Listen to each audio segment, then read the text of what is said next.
جتكم بهيبة ملك شبه الجزيرة، من شموخ العز وبوقفة قياد خلت الجمهور في رهبة وحيرة.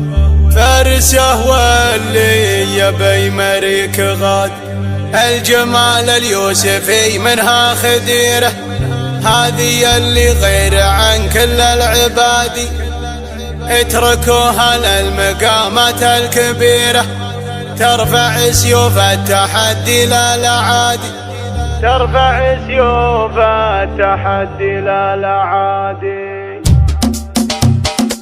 صفوا العارضة لها ومشوا مسيرة، ارفعوا والياق بلد كل ليالي، اتركوها للمنصات الكبيرة، ترفع سيوف التحدي لا العادي. جتكم بهيبة ملك شبه الجزيرة، من شموخ العز وبوقفة قيادي، مرحبا وسط المنصة يا الأميرة، جتكم اللي فارق بزين انفرادي، جتكم اللي فارق بزين انفرادي. تاخذه بنت الشيوخ بلا ذخيرة، من هي اللي بعدها تقدر تعادي، خلت الجمهور في رهبة وحيرة. فارسه واللي يبي مريك غاد، الجمال اليوسفي منها خديرة، هذه اللي غير عن كل العبادي، العيون النجل والنظرة الشطيرة، والخصر ضامر وبرد في الهجادي، والخصر ضامر وبرد في الهجادي. الردوف تميل والخطوة قصيرة،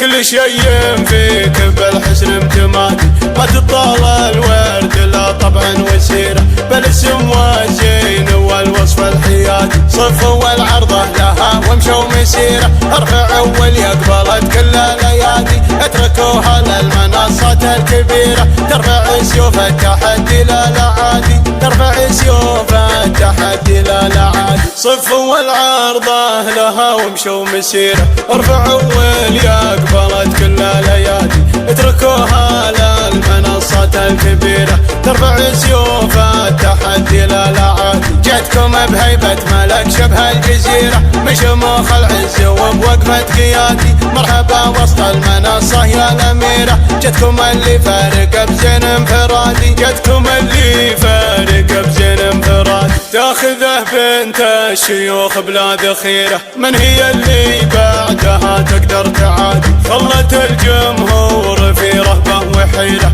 فارسه واللي يبي مريك غاد، الجمال اليوسفي منها خديرة، هذه اللي غير عن كل العبادي، العيون النجل والنظرة الشطيرة، والخصر ضامر وبرد في الهجادي، والخصر ضامر وبرد في الهجادي. الردوف تميل والخطوة قصيرة، كل شيء فيك بالحسن امتمادي، ما تطال الورد لا طبعا وسيرة، بل اسم والزين والوصف الحيادي. صفوا والعرضة لها ومشوا مسيرة، ارفعوا واليقبلت كل ليادي، اتركوها للمنصات الكبيرة، ترفع سيوف التحدي لا العادي، ترفع سيوف التحدي لا